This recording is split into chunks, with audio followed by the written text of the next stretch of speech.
my tour. Yep. I've done Europe now, and I did Canada, and we've settled at the Moonrise Festival here. And I've had bad luck with the last shows. It's like I've always had great tours, and the last show was like, that was okay. And then, but tonight was really special. I think it was my first time in Baltimore, and the crowd was just really great. I think the Moonrise Festival has done something special here. Yeah.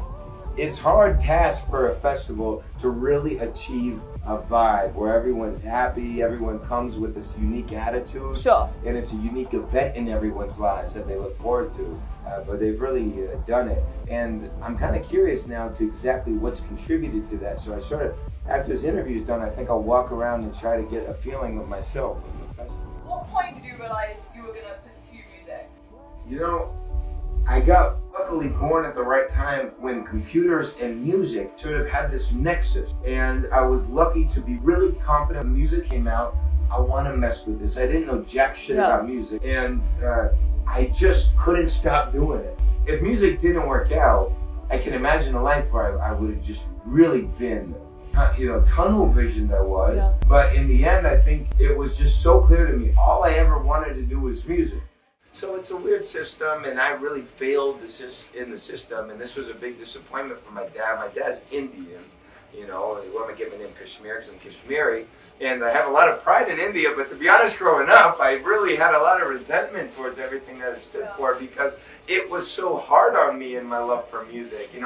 They sent me to India for 2 months to basically convince me to go to college and keep music as just this throwaway hobby thing, and there was so much pressure to drop it, and it's oftentimes out of fear because people fear for their children, and you can't judge them for that. But at the same time, if you can have the strength to trust your kids and trust that maybe they're onto something, at least let them do it.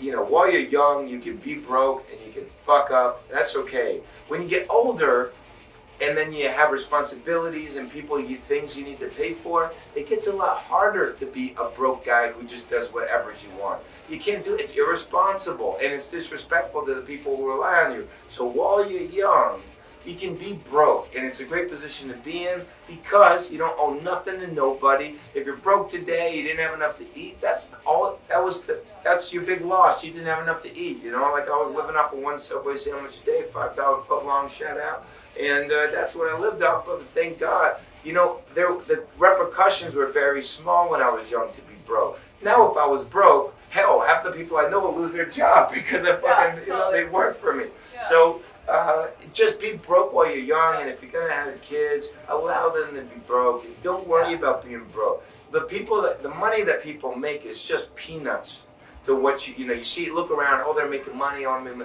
It's peanuts compared to what you could do if you just focus on yourself and don't worry about taking some little job that'll let you buy a Louis Vuitton bag or something. Don't fucking worry about that peanuts, And you launched your label, and you have how do you go about selecting artists? Is there a specific thing that you look for in an artist? Yeah, well, I really sometimes I always look for songs first, and with Dharma, I look for a worldly sound with the song. I just like to see people reach beyond synths. Yeah. A normal sense you've heard before, and see them try to incorporate a world sound, something that makes me feel like I've been transported, even just a little bit, to their world, to their culture, and from there a story builds. And if people are consistent with songs like that, then I think they build an artist's career, and then I think that happens naturally.